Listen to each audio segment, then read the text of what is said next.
Since the fall of man, a war has raged between good and evil. Over the centuries, this war has distorted the truth. Now the truth is perceived as lies, and lies acknowledged as truth. To this day, the battle continues as we investigate and debate the truth behind the history and mystery of the universe. We are Paratruth Radio.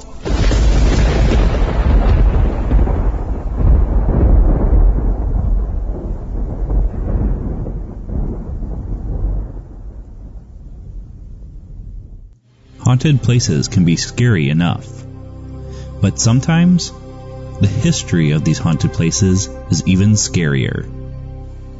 Now Paratruth presents In Search of the Paranormal with special guest Richard Estep.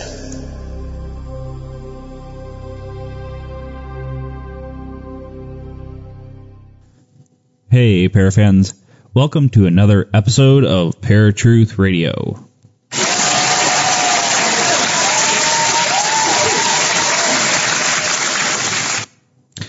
And I am running solo again. Like I said last week, Eric is out for a while. So I'm hoping that he is back soon after all of his different obligations for directing and helping other people out on their movies. Action! So we do have a great guest coming on this week. His name is Richard Estep, and he is the author of In Search of the Paranormal.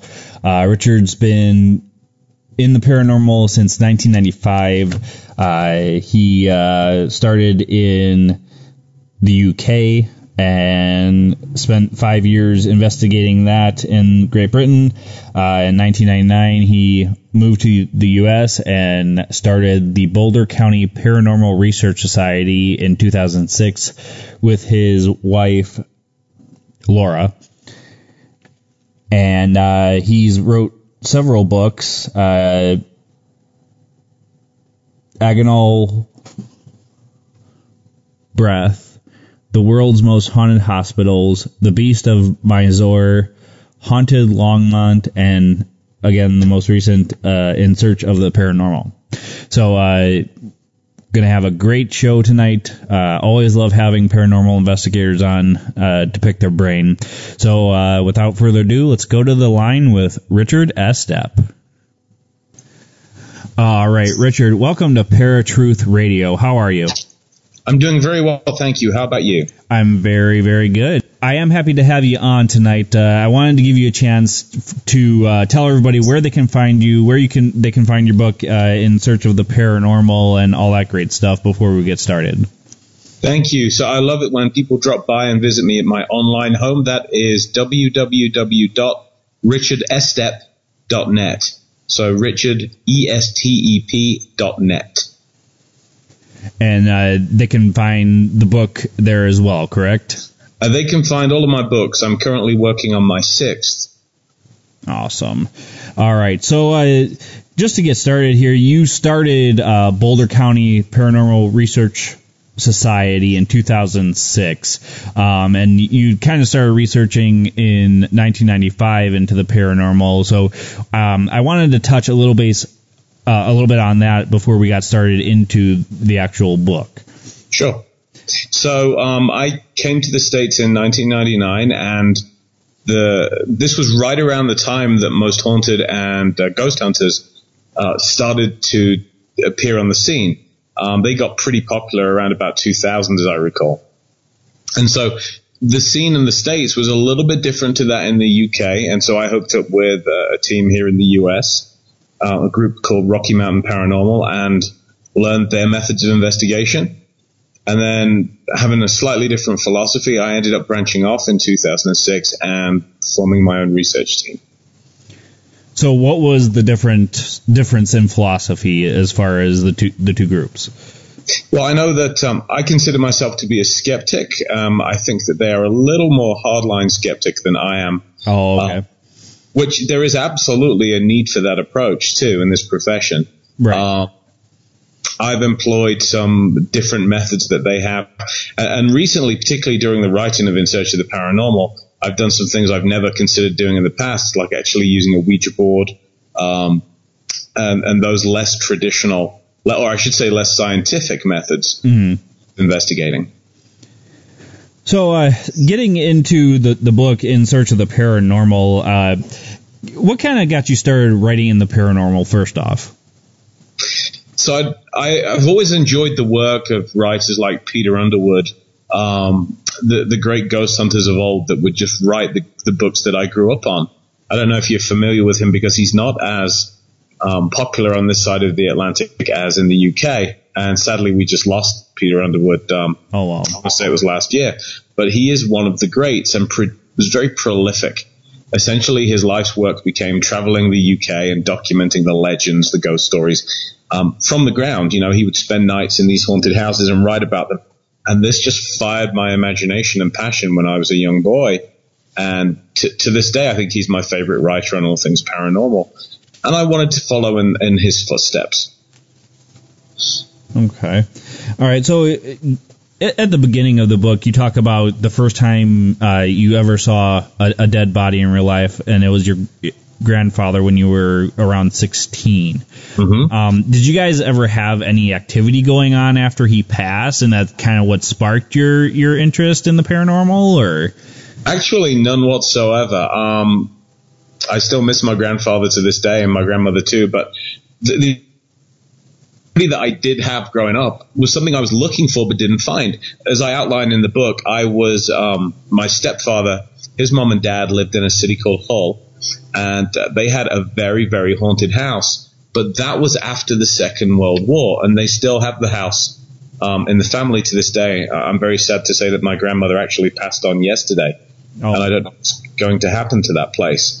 But it's interesting that my stepfather and his brothers and sisters all had tales to tell of this ghostly lady that would tuck them into bed at night.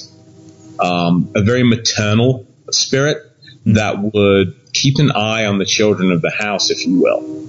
So when I heard those stories, and I was staying in that same house in those same guest bedrooms, albeit 20-something years later, after the activity had died away, I would lie there awake at night, half terrified that I would encounter the ghost of the old lady, and half kind of hoping that I would, if that makes sense. Yeah, well, I mean, most people that are curious about ghosts or the paranormal kind of wish it to happen, even though they in secret they're scared of it happening as well.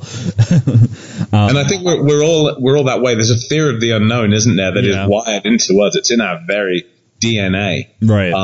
I think we're all, no matter how brave you are, we're all slightly scared of the dark. It's a survival mechanism, if nothing else. Yep. And getting into the paranormal years ago, as I did, even just makes it that much worse for me being in the dark, especially by myself. So, a couple of the places that you wrote in the book that kind of interested me, which I figured we could cover a little bit. The first one is the return to the Demon Church. Tell me a little bit about that place. Well, that's a very sensational title, isn't it? And I stole that unapologetically from a local newspaper article which covered it. That was the name of the article, Return to the Demon Church. The church itself is called St. Botolph's, and it is in a place called Skidbrook, Lincolnshire, in the UK. It was a couple of hours drive from where I was living at the time and where I grew up. Now, there was a book, which I believe is now out of print, called Ghostbusters UK, and it documented the adventures of a team that investigated in that area, and they first broke the case of St. Botolph's Church, or everybody seemed to refer to it as Skidbrook Church at that time. And they had, after a hair-raising night, they ended up having some green gaseous form, they say, came up out of one of the desecrated graves in the churchyard, and their team fled in the middle of the night from this thing. And so that sounded like exactly the sort of place that I wanted to cut my teeth as a new investigator. And I was fortunate enough to be offered a spot on a team called Spectre, that was going to do just that was going to investigate that church. Now, in that church, did you guys get any type of activity at all, or very little? Absolutely, we did. And we'd gone several times, and some visits were more active than others. But things that stand out in my mind particularly was, I think that, firstly, the church had been desecrated quite badly. Gravestones had been smashed in, human excrement had been, or at least I'm assuming it was human, but excrement of some type had been thrown across the walls. There were occult symbols sprayed everywhere. Candles indicating rituals had been performed there. And perhaps most worryingly of all, as far as I'm concerned, several chickens that had their heads sliced off, not bitten off by an animal, but sliced off neatly and had been laid out in the churchyard. So I was already kind of concerned about the place when we went. We experienced some very bizarre activity, and perhaps my favorite involves the fact that another investigator and I were rounding the church on a patrol, just looking at whatever might be going on at the time, and somebody came up on the radio and said, "Richard, who is that behind you? Who is the tall figure standing between the two of you?" And so my blood turned to ice, and I whirled around, waiting for my holy grail moment of coming face to face with an apparition, and there was nobody there. And yet this investigator insisted that a tall figure, and I'm 6'3", so this would have to be something, she said it was a head taller than I was, so this would have to be something 6'5", 6'6", that had been cowled or hooded like a monk, had been following us around the church. And the way she described it strikes in my memory an image of the Dementors from the Harry Potter movies, you know? I was going to say the Grim Reaper, yeah. Well, the Grim Reaper or something like that, but perhaps more prosaically, a very tall monk. Mm-hmm. Now, I never did see this figure, but she was adamant that it had followed the two of us around the corner of that church. Now, with the chickens, do you think that was just a ploy from some teenage kids? Do you think there was some type of devil worship going on there since it was a decrepit church? What do you think that was? Well, you know, it's entirely possible that it was just local children, because the church, after the publication of that book, had gained a reputation, and it became the fun thing to do for thrill seekers to go up there of an evening and see what they could find. So, however, I also couldn't rule out that there was a genuine coven practicing up there. What ultimately happened, and I based this upon newspaper reports because I kept in touch with the church via Google, what ultimately happened was that the locals basically had enough. And around Halloween, when this activity reached a head, they would basically barricade the church off, and they would prevent anybody from getting in there. Some good friends of mine recently visited the UK and had the opportunity to visit that church in the daytime, and it has since been restored. Most of the damage has been put right, and now it's a lovely old church again, which appears not to be paranormally active. But if you go to YouTube or if you go to Google and you put in St. Botolph's Church, Skidbrook, you can find quite a few personal experiences that people have had over the last 15 to 20 years there. Wow. All right. One of the other ones I wanted to touch on really fast before we go to first break here is the Battle of Edge Hill. And I'm a huge history buff when it comes to a lot of the civil wars, either the English Civil War or the American Civil War, because there is so much activity that goes on battlefields. What type of activity did you guys have there? Virtually none. And you say you guys, so this was it's a fairly quiet chapter in the book, and I'm mainly talking about the legends that surround that battlefield and the historical haunting. I had a very cold, windy night there in my car, waiting for something to happen and didn't. So my personal experiences are absolutely minimal. But the tale of Edge Hill itself deserves to go down in the paranormal history books as I think one of the most fascinating cases of a recording type haunting. Yeah, I mean, even today, what's quite interesting is that the phenomena was spectacular in the aftermath of the battle. You had these two ghost armies clashing in the sky above Edge Hill battlefield. And if you read the book, you'll know, of course, that the king himself, having heard these stories, sent a royal commission to investigate to see if there was any truth to this. And he actually sent some of the soldiers that had been present on the day at the Battle of Edge Hill, and they saw themselves as part of the imagery that was being replayed, which tells us so much about the nature of that phenomena, doesn't it? Right. Yeah, and I mean, there are people that believe in the what you would call the residual haunting, or there are people that don't. I personally feel that something that traumatic, it's going to leave an imprint on time, and that's, I mean, the same thing for the American Civil War and the different battlefields where people claim to hear gunshots and people yelling and all this other stuff. It's very fascinating. Well, and I think that we're guilty as a profession, the paranormal research field, we're guilty of lumping the term ghost and haunting. It's an umbrella term. Right. And, in the same way that you and I are talking right now over Skype, we're using a medium to transmit our voices, and it's being recorded. We could also do it with pictures, although we're choosing not to. Yeah. We could also do this in person. There are so many ways that we can record communications. And I think that apparitions and hauntings are very similar in that way. We have those that are interactive, which obviously we can communicate with. We have those that appear to be just vocal. So we're hearing the aftermath of an event many years later. We have others where we see, hear, smell, sense, touch, feel. Different senses are engaged. So I think we could all do a better job of clarifying when we talk about phenomena, what type of haunting is it? Which senses are engaged, and how much of the original subject of the haunting was recorded, for want of a better term, in the atmosphere of a place. Yeah, and I agree 100%. I mean, you can't really determine what type of haunting you have until you go there and just kind of determine what type of activity you're getting. All right, folks, I'm talking to Richard Estep about his book, In Search of the Paranormal. We're going to take our first break here and listen to Eric's Random Fact of the Day. We will be right back. Now, Eric's Random Fact of the Day. Coffee is the most popular drink in the world. But have you ever wondered where the word coffee comes from?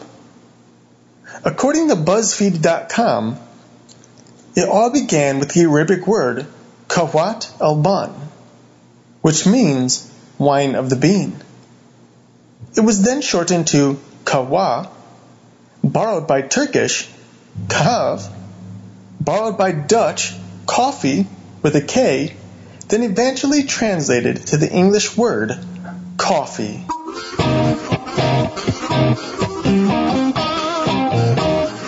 This was Eric's Random Fact of the Day.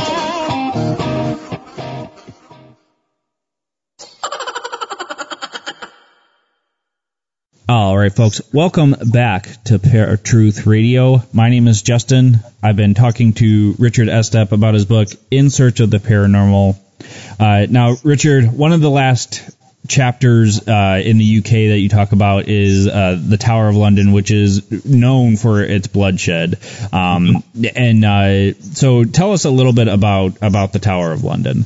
Well, I think that if any building in the world has a claim to being the world's most haunted, and that's a debate that we could have for hours around a table, isn't it? Yeah. That's probably the ultimate pub debate or bar debate for those of us that love this field. But I think the Tower of London has a genuine claim.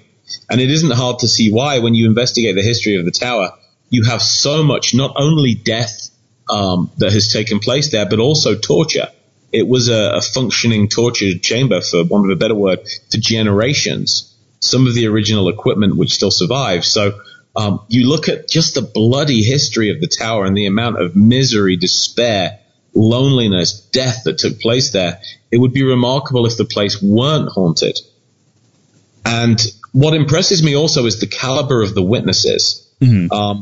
If you look at the men and women who safeguard the tower, those are called the yeoman warders, although everybody else seems to refer to them as beefeaters. because we're all familiar with that image, right, of the red beefeater with the pike staff and the hat. Right. Their actual term is yeoman warders, and what many people don't know is they're essentially the Queen's own personal police force. Mm-hmm. They not only guard the monarch, but they guard the crown jewels.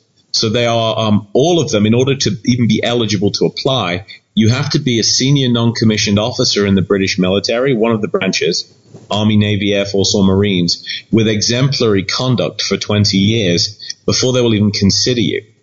So the type of individual that gets into that position is usually not a fanciful, wishy-washy fabulist. These are hard-nosed, hard-headed men and women with extensive military experience. And when they start reporting ghost stories, we'd better listen to them. Right. And so the best stories from the tower all come from them. Now, in all of your research and getting the different stories from the tower, what were the most fascinating to you? Well, my favorite, where to start, but my favorite involved the yeoman warder that was taking his son on on his rounds at night, and was in a part of the tower where the two princes were believed to have been murdered. And he was doing whatever it was that his duties entailed while his young son was playing around. And pardon me, you can hear my cat meowing in the background. It's awesome. And was getting ready to move on to another part of the tower and said to his son, "Come on, it's time to go." And his son said, "Hey, Dad, just hold on a minute. I'm playing with the two boys." Well, yeah. and of course, that part of the tower, they found two boys' skeletons when they were performing renovations, and those skeletons were subsequently buried in Westminster Abbey. Oh, wow. So that's just one of the tales, but there are so many. If you go to visit the tower, and if you're in London, I highly recommend it. Mm-hmm. Taking the Yeoman Warders guided tour is a must, because they will quite happily tell you of all the history, including the ghost sightings. But if you go on a day when it's raining, as we did on one visit, they open up a chapel called St. Peter ad Vincula, St. Peter in Chains. That is a chapel which is still in use today as a working church. It's where church services are held. It's where yeoman warders, children and grandchildren are baptized. And the altar there is where Anne Boleyn is actually buried beneath it, the body of Anne Boleyn. And that chapel itself was the scene of a great ghost sighting several decades ago, when an army officer was making his rounds at night and happened to see light coming from the chapel. And he peeked in through the windows and reported seeing a ghostly procession of historical figures, including what looked like a headless Anne Boleyn at the head of the procession moving down the aisle of the chapel. So again, army officers traditionally, remember that these guys and ladies also these days, but they are guarding not only the crown jewels, but the Queen herself. Right. So if they're suddenly seeing ghosts, and we either believe them or there is a very real problem. And speaking of which, the sentries at the tower throughout history, one sentry very famously fainted on duty because he saw a headless female figure coming at him through the mist. He tried to approach her with his bayonet. The bayonet went right through, and he fainted. Now, certainly in those days, if you faint on sentry, or if you're caught sleeping on sentry, that is an extremely severe offense. But there were multiple witnesses that came forward that had also seen this ghostly apparition. Oh, okay. Well, and I mean, these guys are, known for standing guard at the Royal Palace as well. They're not supposed to react to people coming up to them and everything else. So when they have stories, I have no doubt that they're coming out for a reason. And here in the States, about 10 years ago, I was fortunate enough to investigate the residential housing up in Wyoming at Warren Air Force Base. Now, Warren Air Force Base is the continental United States' oldest continuously functional military establishment, and was back then a cavalry fort. Right now, though, Warren is where a lot of the U.S. Air Force's ICBMs are kept. So when you get to hear ghost stories from the MPs at Warren, you're getting them from the men and women who are thoroughly psychologically evaluated because they are protecting America's nuclear safeguards. Oh, okay. how would you get a more reliable witness than someone through all of those psychological screenings? Right. Well, and that, I mean, that's one thing in the paranormal that, I mean, most people don't kind of realize too, that you can't go do an investigation for somebody, but you have to kind of evaluate their mental stability as well, because they can be seeing things that aren't there, but it doesn't mean it's paranormal activity. Well, that's true. And as a paramedic, what I bring to my team is I conduct an evaluation of the client's medical history, including looking at the medications they're taking. And it is amazing how many medications have a side effect of high or low grade hallucinations. And it's important to remember that we can hallucinate with any of our senses, not simply seeing things that aren't there, but hearing, smelling, or feeling things that aren't there also. Right. So, you have to look at that. And it's certainly a factor that you weigh when you're trying to conclude, is there genuine paranormal activity at this location or not? Right. And, when I had a paranormal group with my cousin Eric, who is also my co-host, and he's gone for a while, we went into a residence where a young boy was being affected, and we didn't really get any activity there, but the boy was being scared by whatever was there, and the parents were worried. As far as we could tell, there was no mental instability there. So when a child is involved is when something should be done as well, where a lot of these TV shows and other paranormal groups, they just kind of go with the flow of when they get the cases in, not necessarily making it a priority for if there's children involved. What are your thoughts on that? Well, when there are children involved, my team basically prioritizes that as our number one case. Research is our secondary goal. The main concern we always have is that if people are afraid in their own home, that is something that has to be addressed immediately.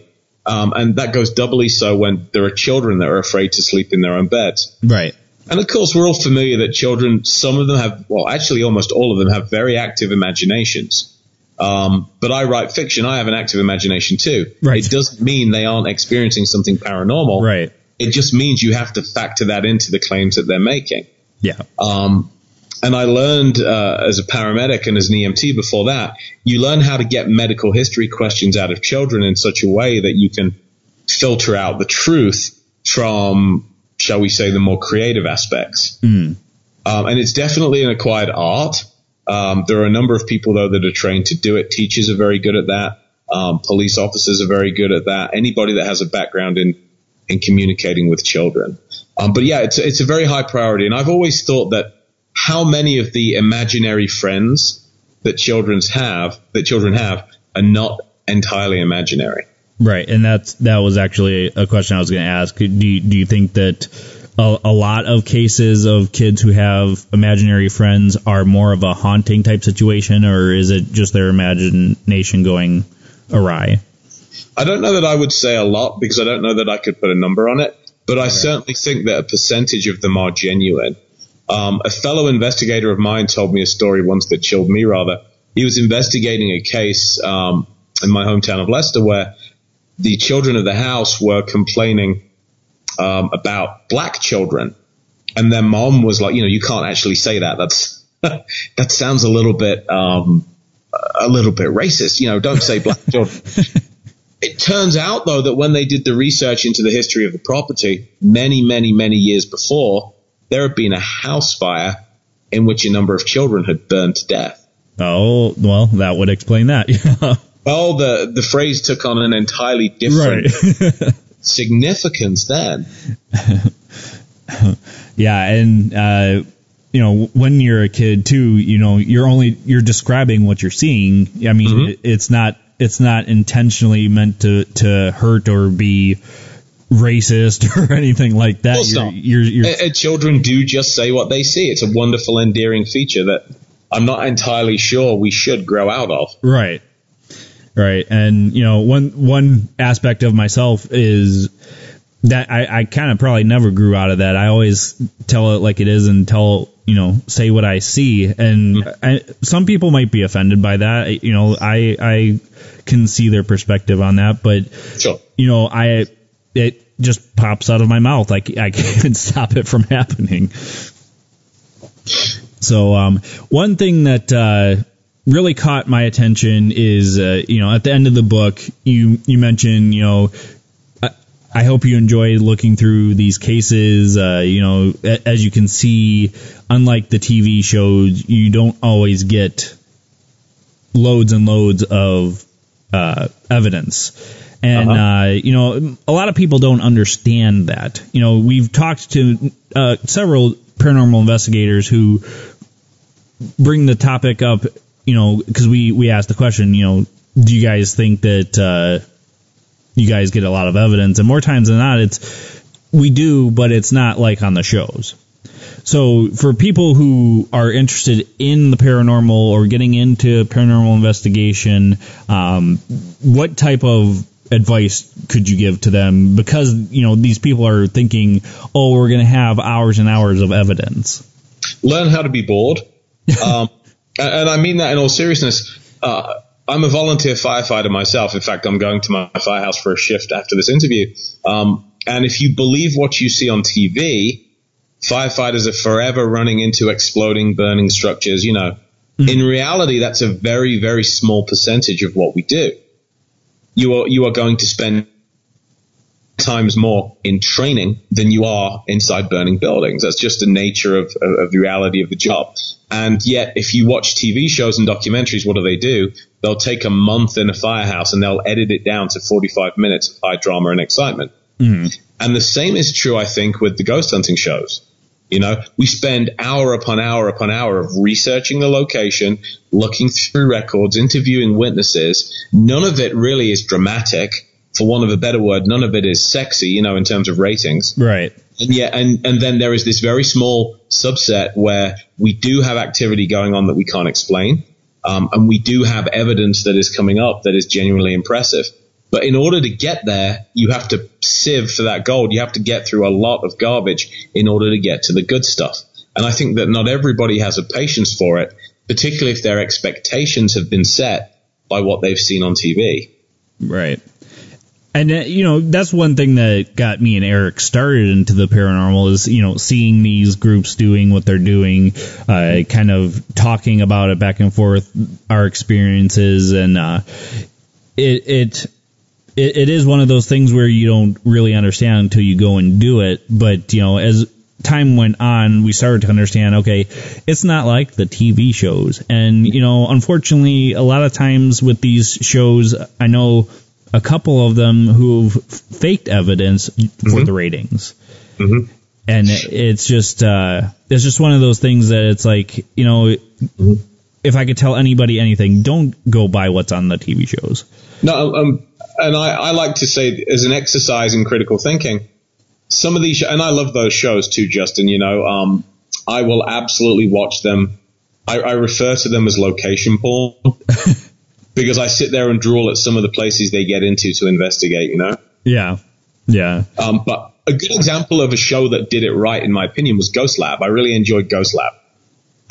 Had 2 seasons. There are other shows that have now run for well over 10 seasons. Right. And if you look at the early seasons of those shows, you see far more instances when the investigators were saying, we got nothing. We came up totally dry. And then you look at later seasons of those shows, so you fast forward a decade where the ratings are still high, otherwise they wouldn't be around after 10 years. Right. And you're seeing something every week. Now, what changed? And I know that the answer that some of those TV personalities will give you is that we're just attracting paranormal activity more because we live it. Right. There may be an element of truth to that. There may not. I think that's a question for debate. And I'm not casting aspersions on anybody's integrity, but it is awfully interesting, isn't it, that the first few years when you're up and running, you're coming up dry a heck of a lot more. Right. And then as the pressure to deliver ratings and keep an audience interested grows, you suddenly start finding more and more. Right. So I think that it's a very interesting correlation. Right. Well, and I do agree too. Like, I do feel that the more you get into this field, the more you open yourself up to things. So the more you're kind of attracting those things to you, and you can bring stuff home with you if you're not careful as well. And Eric would probably kill me for not asking, so I'm going to ask. He comes from a Christian perspective where he feels that all hauntings are demonic, that human spirits cannot possibly stay here. In your opinion, do you think it could be a possibility that demons are just deceiving us and we're just playing into that role? I think that they're very busy if that's the case.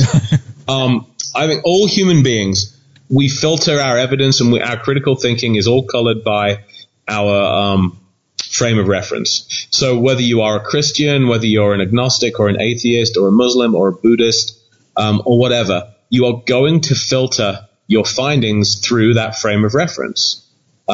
So I know that I've worked with a number of investigators who are also of a Christian faith, and I respect everybody's faith. And so they tend to use the word demon a great deal more. As an agnostic, I tend not to, and I tend to say, to quote Robert A. Heinlein, what is the evidence and to how many decimal places? So I do not believe that whatever it is we are communicating with is entirely demonic. I respect the beliefs of those that do think that. Right. But it's not where my investigations, that's not a point to which I've been led. Right. Well, and I mean, I'm on the same belief you are. I consider myself a Christian because I do believe in God and Jesus Christ. Mm-hmm. But from my different experiences, even through before I got saved, and even after, I tend to see things a little bit more analytically than some other Christians tend to. And I as well, I don't disrespect anybody's beliefs. That's why me and Eric kind of started this new show, because we kind of debate back and forth from a Christian view and the view of what we call the mainstream on the paranormal. Because there are so many different beliefs out there, you need to get it all out and let people decide for themselves. Yeah, and I think ultimately that's what any good investigator does in any field, isn't it? Yeah. If you're looking at a criminal investigator, they lay out the evidence for a jury and make a case. Right. Even those investigators, though, they are going to be coming down on the side of guilt or innocence. And we are the same way. So this is one of the few fields, and this is kind of a soapbox subject for me, Justin, so I apologize. That's okay. But we are one of the few fields of scientific endeavor right now where there is a genuine mystery that very few professionals are investigating. Right. There are very few PhDs in parapsychology working anymore. The J.B. Ryan labs were closed down. You do have the facility at Liverpool, England's Stoke. I want to say it is Hope Stanmore, where Dr. Kieran O'Keefe was working.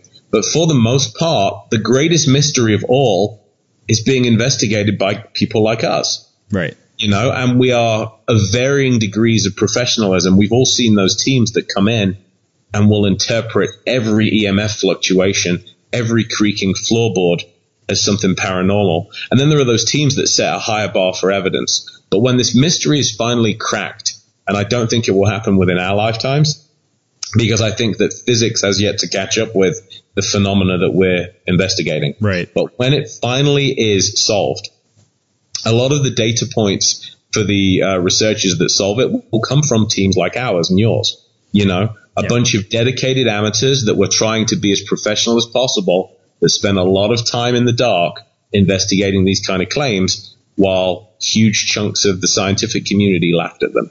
Yeah. Yep. And I agree 100%. I mean, and we may never come to the realization of what we're searching. I mean, it's one of those things where it's so far out of the perception of humanity to kind of know what happens after we kind of shed this mortal shell, if you will, and it may never happen. And if it does, I hope that humanity comes to a better realization of what they're doing to each other. I would definitely agree with your hope. I think that if you look at the history of the human race on a long enough time frame, though, relatively speaking, it was not so long ago that we were looking at the skies trying to figure out what the moon and stars were. True. What were the comets? What, Yeah. In 2,000 years' time, our understanding of this field, assuming humanity survives its various challenges as a species, I think our understanding of this field will make us look like those first cave dwellers. Yeah. Look at how long it took from the Wright brothers first flying to landing on the moon or sending probes outside the solar system. Right. We have made such great strides in such a small amount of time. And this is a very exciting time to be alive in general and to be part of the paranormal research community, because we have this opportunity to be investigating one of the last great scientific frontiers. Right. And there are very few professional researchers, I should really say academics, that are in the way at this point. They're all studying other things. Yeah. Yeah. All right, folks. We are going to be going to our next break here. I've been talking to Richard Estep about In Search of the Paranormal.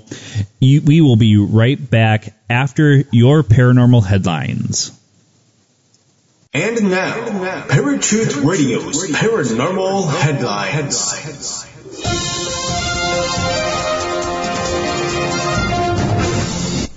Hey, Parafans. Justin here with your paranormal headlines. These headlines are from altereddimensions.net.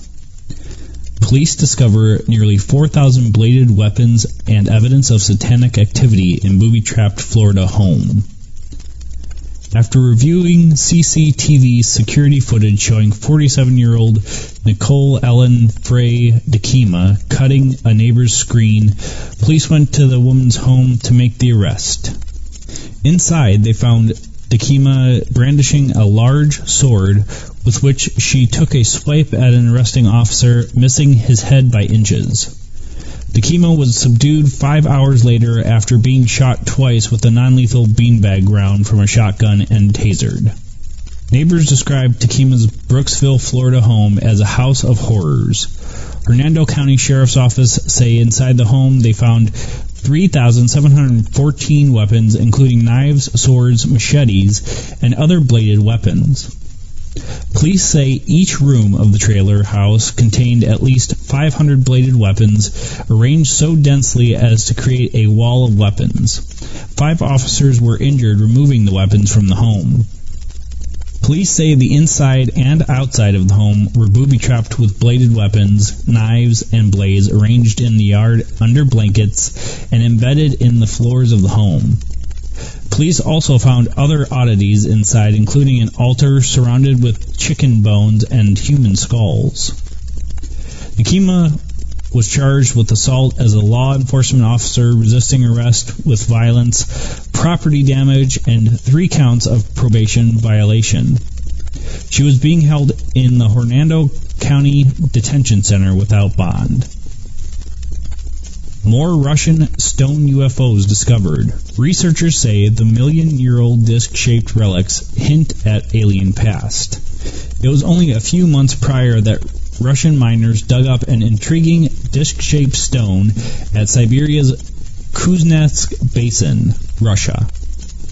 Archaeologists were called in to examine the craft, which the excavators believed fell from space.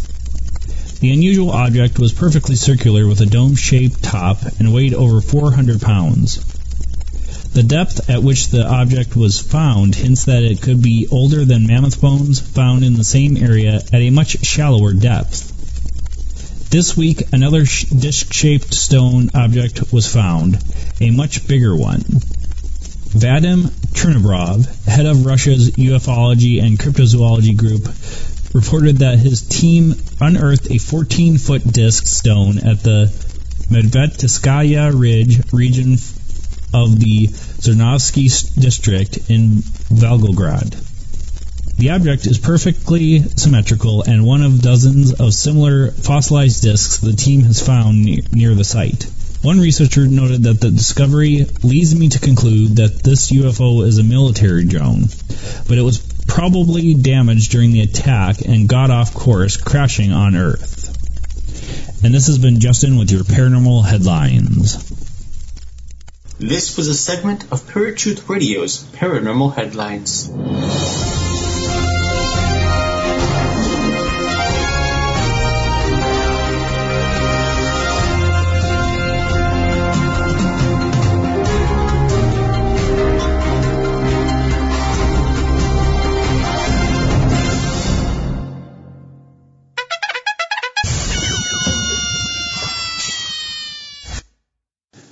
All right, folks, welcome back to Paratruth Radio. My name's Justin, and I've been talking to Richard Estep about his book, In Search of the Paranormal. Now, Richard, we are coming close to the end of the show here, so I did want to give you a chance again to tell everybody where they can find you, find the books, and all that good stuff. Certainly. Thanks, Justin. My books are all available at Amazon.com, as well as more traditional retailers, I should say. But you can find my online home at richardestep.net. That's RICHARDESTEP.net. And I would be real happy to hear from any of your listeners. They can email me and contact me through my site. All right. And then if you could tell the listeners anything, what would you tell them? If I could tell them anything at all, I would say that this is a really great time to be a part of the paranormal research community. I think that we are in the middle of a golden age where never have there been more people investigating the phenomena of ghosts and haunted houses, you know? Mm. And I would ask you please to do it to the best of your critical abilities. Don't be one of those teams that simply goes and buys a couple of EMF meters and a video camera, and goes out there and decides they know how to do this. Research, study, learn, think critically, and see how you, and above all, publish your results too. Right. Find a way to put your reports online so that the rest of us can share them and learn from them. Right. I would also go one step further and say do it respectively. Because there are people out there who will get evidence and everything else and share it with the world without getting the okay from a family or a business owner, without them saying, okay, it's okay to do that before they did that. So I do agree 100%. All right, Richard, it has been a blast, and I am glad that you were able to come on tonight. So everybody, check out In Search of the Paranormal. Richard, thank you so much, and you have yourself a good night, and hopefully once that new book comes out, we will get you on again. Thank you, Justin. I would be real happy to come back. All right. Have a good night. You too. Have a great evening. Bye-bye. Bye. All right, folks. That was Richard Estep, author of In Search of the Paranormal. Great guest, great guy. As we were talking, about through the paranormal field, there are just so many things going on right now, even in respect to regular paranormal and Christian biblical prophecy. And to talk to somebody who is on the same mindset as I am, it's a little bit different when me and Eric are talking back and forth because we do debate things. Coming from the same mindset that I do, he has a lot of the same theories and all that. So I do encourage you guys to just have an open mind when you're listening, and just keep us playing. Paratruth Radio has been one of the best things that Eric and I have started in these past 8 years in the paranormal community. So I do encourage you guys to always listen every week. Next week, we are going to be talking to, well, I shouldn't say we, I should say I will be talking to Kay Carswell from the Deception Detection Show about the Hollow Earth theory. And, one thing that everybody knows about when Kay gets on a show with us, it's kind of like this.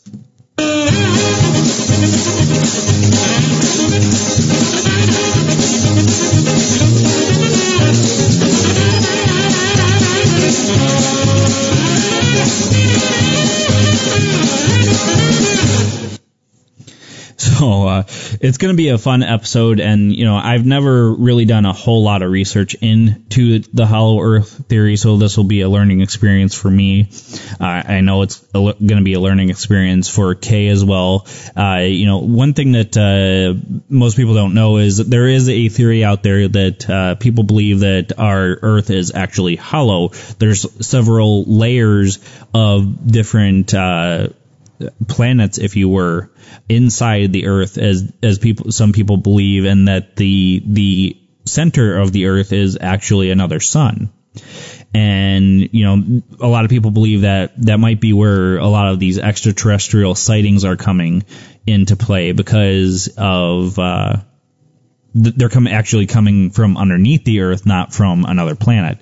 I won't get too much into it this week because obviously me and Kay need something to talk about. So on that note, everybody, it has been a blast. I hope you guys enjoyed the show as much as I did. And hearing Richard's different cases and his take on the paranormal community. So until next week, my name's Justin, and we will talk to you guys same time, same channel. Peace. If you enjoyed this episode of Paratruth Radio, and you would like to listen to it again, or are interested in listening to any of our past episodes, then you can listen to them on HD at our website, paratruthradio.com. And you can also find us at Stitcher, Blueberry, TuneIn, iTunes, Spreaker, and YouTube. And of course, like us on Facebook and follow us on Twitter for brand new updates of our show every day.